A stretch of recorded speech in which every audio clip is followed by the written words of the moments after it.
काय कारवाई आजची विशेष? छत्रपती संभाजीनगर पोलीस आयुक्तालयामध्ये सन्माननीय पोलीस आयुक्त श्री प्रवीण पवार साहेब यांनी अँटी नार्कोटिक सेल स्थापन केलेला आहे. 95-290-190-61 हा त्याचा नंबर आहे.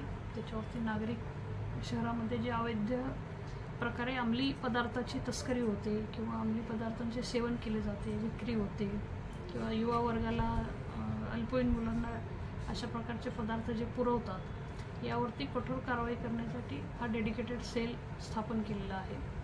याच्या कामकाजाचं स्वरूप साधारणपणे माहिती घेऊन रेड करणे, स्थानिक पोलिसांकडून रेड करणे, विशेष पथकांकडून रेड करणे, गुन्हे शाखेकडून रेड करणे, जे आरोपी आहेत त्या आरोपींवरती ऑर्गनाइज्ड पद्धतीनं कायदेशीर कारवाई करणे, योग्य त्या कडक प्रिव्हेंटिव्ह कारवाई करणे, असं एक साधारणपणे कामकाजाचं स्वरूप माननीय पोलीस आयुक्तांनी आदेशित केलेले आहे.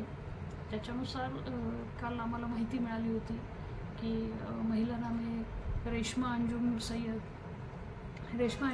सय्यद ही क्लर्क या ठिकाणी राहते घरामध्ये नशेसाठी वापरण्यात येणारे औषधी सिरप या लोकांना विक्री करत आहे.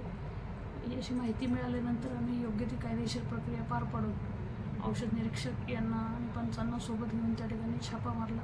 त्या ठिकाणी आम्हाला साधारण 7,000 रुपये किमतीच्या मुद्देमालाचे 41 औषधी सिरपच्या बाटल्या त्या ठिकाणी ती विक्री करताना मिळून आली.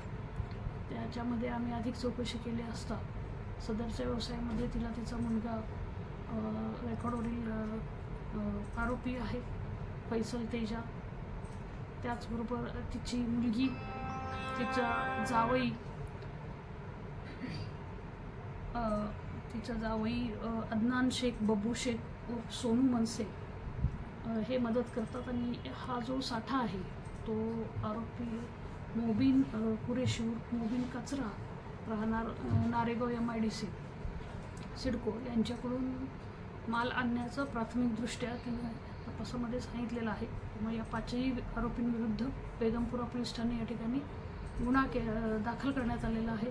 महिला आरोपी रेश्मा अंजुम सय्यदीला अटक करण्यात आलेली आहे, पोलीस कोठडी देण्यात आलेली आहे.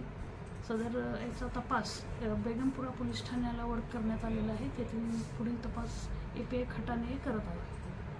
नशेचं समजा आता याची किंमत आता अशी 7,000 आहे, परंतु अशी याचं मार्केटमध्ये विक्री काय आहे त्याची रक्कम तशी जास्त असेल ना? हो, ह्याच्यामध्ये ही जी आहे MRP किंमत आहे आणि गिऱ्हाईकांना ती अधिक किमतीमध्ये ग्राहकांची गरज पाहून विकली जाते. साधारण तपासामध्ये वेगवेगळ्या किमती आलेल्या आहेत, 200, 300, 500. त्याची अशी ऑथेंटिक किंमत किती रुपयांना एक्झॅक्ट होते याबाबत अधिक तपास चालू आहे. तर आपल्यामार्फत एक नोटिफिकेशन देण्यात आलं आहे, असं कुठं जर काही चालू असला तर संपर्क साधा वगैरे, नक्की कारवाई होणार का? 100% कारवाई होणार. जे लोक अशा प्रकारची माहिती देतील त्यांचं नाव, नंबर किंवा इतर आयडेंटिटी जी आहे ते अत्यंत गोपनीय राहील. ती पर्टिक्युलर तो जो नंबर हँडल करत आहेत त्यांच्या व्यतिरिक्त इतर कोणालाही, इतर पोलीस अधिकारी कर्मचाऱ्यांना देखील त्याची आयडेंटिटी डिस्क्लोज होत नाही. आणि याच्यावरती ज्या काही माहिती येतात त्या माहितींचं थेट रिपोर्टिंग माननीय पोलीस आयुक्त साहेबांना केलं जातं आणि त्यांना परत ते स्वतः त्याचा कंप्लायन्स घेत आहेत. त्यामुळे 95-290-190-61 या क्रमांकावर नागरिकांनी निर्भयपणे माहिती द्यावी.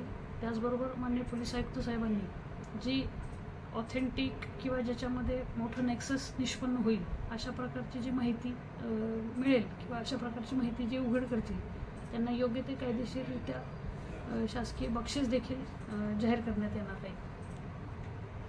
धन्यवाद.